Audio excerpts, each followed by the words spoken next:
sur Vie TV pour l'émission Une parole pour vous. Et aujourd'hui, on va répondre à la question d'une abonnée parce que comme vous le savez, j'avais promis qu'au fur et à mesure, je répondrai aux questions qui reviennent souvent dans les courriers. Et comme ça me permet de faire d'une pierre plusieurs coups. Donc aujourd'hui, on va répondre à la question de savoir comment savoir qu'on a trouvé Dieu. C'est-à-dire, pour quelqu'un qui le cherche, quelqu'un qui veut véritablement atteindre une certaine dimension avec Dieu, à quel moment cette personne peut dire « ça y est, j'ai trouvé Dieu et maintenant je n'ai plus qu'à avancer avec lui ». Alors, la première des choses, mon bien-aimé, c'est que le jour où tu trouveras Dieu, tu sauras. Parce que Dieu, c'est un être surnaturel. C'est un être merveilleux, magnifique, extraordinaire. Nul ne peut rentrer en contact avec Dieu et rester le même. Donc, le jour où cette rencontre s'effectue, toi-même tu sais, tu ressentiras que là, il s'est passé quelque chose. Mais je vais quand même donner 3 signes qui peuvent nous permettre de savoir que là, effectivement, il s'est passé quelque chose entre nous et notre Dieu. Le premier signe, c'est l'illumination. Parce que quand tu le rencontres, comme je l'ai dit, c'est un Dieu qui frappe. C'est un Dieu qui ne laisse personne indifférent. C'est un Dieu dont le contact n'est pas neutre. Donc la première des choses, c'est que tu es ébloui. Je me rappelle que dans mon cas, j'avais le sentiment vraiment d'y voir plus clair. J'avais le sentiment que mes yeux s'étaient ouverts. Et pour que nous puissions comprendre mieux ce que je suis en train d'essayer d'expliquer, on va lire dans Matthieu chapitre 13, verset 44. Le royaume des cieux est encore semblable à un trésor caché dans un champ. L'homme qui l'a trouvé le cache et dans sa joie, il va vendre tout ce qu'il a et achète ce champ. Le royaume des cieux est encore semblable à un marchand qui cherche de belles perles. Il a trouvé une perle de grand prix et il est allé vendre tout ce qu'il avait et l'a acheté. Bien aimé, le verset 44 nous parle du trésor caché dans un champ. Un trésor caché, d'une perle de grand prix. Donc en fait, la rencontre avec Dieu peut se résumer au mot révélation. Quand tu rencontres Dieu, quand tu trouves Dieu, tu as le sentiment d'avoir découvert quelque chose qui est là, mais que tout le monde ne voit pas. Parce que c'est caché. C'est pour ça que le verset 44 nous parle d'un trésor caché dans un champ. La deuxième partie du verset nous dit qu'une fois qu'il a découvert ce trésor, en fait ses yeux sont ouverts, hein, le trésor était là, et il ne le discernait pas. Donc une fois qu'il l'a trouvé, il mesure l'importance de ce trésor, il mesure l'importance de cette perle de grand prix. Et il en mesure tellement l'importance qu'il décide d'aller vendre toutes les autres choses. Et le fait d'aller vendre toutes les autres choses peut se comparer au renoncement. Parce que, en fait, quand tu découvres Dieu, quand tu le touches, tes yeux réalisent, ou bien si tu veux, tu réalises à quel point il est précieux. J'ai du mal à l'exprimer parce que c'est quelque chose qui se vit. En fait, tu es ébloui. Et toutes les autres choses autour deviennent comme secondaires.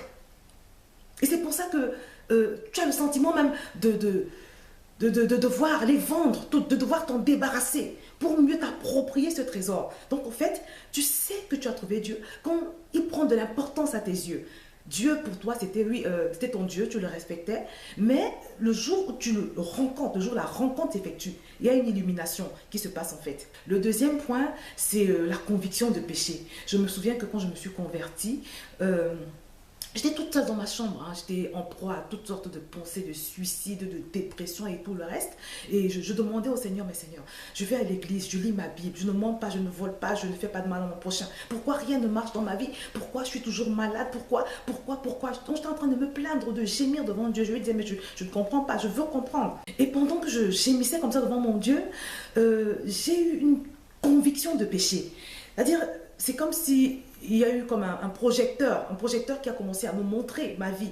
Des choses que je faisais, je les trouvais normales. Ce jour, j'ai commencé à les voir comme étant pas bien, comme étant mal. Donc, il y a eu cette conviction de péché qui m'a poussé à me repentir. J'ai commencé à demander pardon. J'ai dit, Seigneur, vraiment, je suis désolée.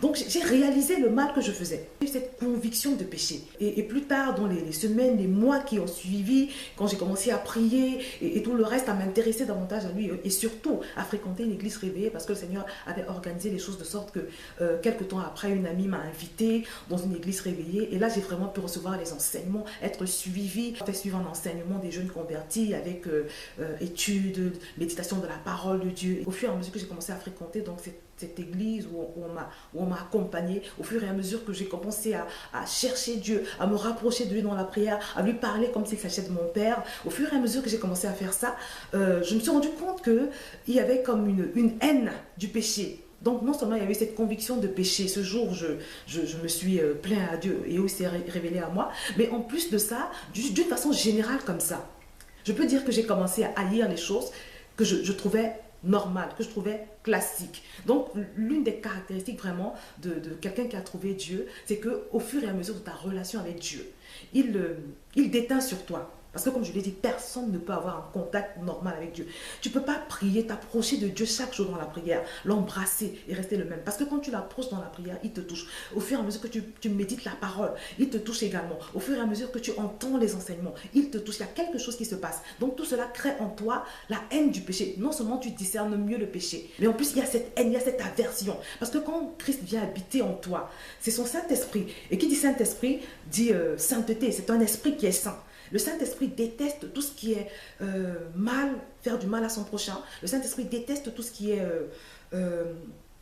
mensonge, fausseté, tout ce qui est impureté, la fornication, toutes ces choses. Le Saint-Esprit ne supporte pas. Et comme il est venu habiter en toi, il t'inocule ses sentiments. Tu commences à éprouver les sentiments que Dieu éprouve. Tu commences à aimer les choses que Dieu aime. Et tu commences à haïr, à avoir de l'aversion et même du dégoût pour les choses que Dieu déteste. Donc ça, c'est le deuxième signe fort. La conviction de péché et la haine du mal, la haine du péché, la haine des choses que Dieu hait et l'amour des choses que Dieu aime. Tu commences à être attiré par des choses qui entretiennent la présence de Dieu. Tu commences à aimer l'adoration. Tu commences à être attiré par toutes les circonstances qui font que tu peux recevoir de Dieu. Tu commences à être attiré par les enseignements qui parlent de ce Jésus que tu viens de découvrir, par les livres et tout le reste. La troisième chose, mon bien-aimé, c'est la faim. Toujours en ce qui me concerne, quand je me suis convertie, je me souviens qu'en une petite semaine, j'avais lu tout mon Nouveau Testament, du livre de Matthieu jusqu'au livre de l'Apocalypse. Parce que je voulais en savoir plus. Je sentais qu'il s'était passé quelque chose. J'avais le sentiment que j'avais des choses à savoir, à découvrir. Donc il y avait une soif, une forte soif à l'intérieur de moi. Donc c'est l'un des signes forts également qui montre qu'on a trouvé Dieu. Parce que tu bouillonnes à l'intérieur de toi, tu veux en savoir plus. Il y a l'exemple de ma fille aussi. J'ai déjà partagé son témoignage. C'était une jeune fille, comme tous les autres. Mais il y a eu cette rencontre quand on a changé d'église. On a également, bien évidemment, changé d'enseignement. Donc, il y a eu ce déclic qui s'est produit dans sa vie. Et depuis, qu'est-ce que j'ai constaté? Elle passe toute sa vie à écouter des enseignements. Elle écoute EMCI TV. EMCI TV, c'est une chaîne que je vous recommande d'ailleurs, parce que vous y trouvez toutes sortes d'enseignements. Elle écoute EMCI TV, elle écoute les enseignements de son pasteur, et elle en écoute, elle écoute. Elle écoute, elle veut tout savoir en fait, elle veut tout connaître. Et très souvent, quand elle a fini d'écouter un enseignement, en fonction de ce que je vis, ce que je traverse, parce que récemment, j'étais très débordée, j'avais beaucoup de choses à faire et j'avais vraiment un souci de gestion de mon temps. Elle m'a présenté une vidéo en me disant, mais regarde, je crois que ça peut t'intéresser parce que ça parle de gestion du temps, de comment est-ce qu'une femme chrétienne peut s'organiser entre son ministère, son boulot, la maison qu'elle doit tenir et tout ça. Ça donne de très bons conseils. Elle m'a dit, maman, écoute, ça, je crois que vraiment ça va t'édifier. Parce que, voilà, elle a faim, elle a soif. Elle a soif. Et c'est ce qui caractérise toute personne qui vient de rencontrer Dieu. Si tu n'as pas soif, ça veut dire qu'il y a quelque chose qui ne tient pas dans ta relation avec Dieu. Si tu n'as pas faim, ça veut dire qu'il y a quelque chose qui manque. Parce que tu développes cette faim et ça te pousse à te nourrir. Et au fur et à mesure que tu te nourris et que tu le cherches dans la prière et dans l'adoration, tu grandis avec lui, tu évolues avec lui et tu deviens toi-même source de bénédiction. Donc le troisième signe, c'est la soif de Dieu. La liste n'est pas exhaustive, mais je sais que les trois éléments que je t'ai donnés sont quand même des signaux assez forts qui montrent qu'il s'est passé quelque chose entre Dieu et nous. J'espère que tu as été édifié. Je te remercie de ton attention et je te dis à très bientôt sur vidéo.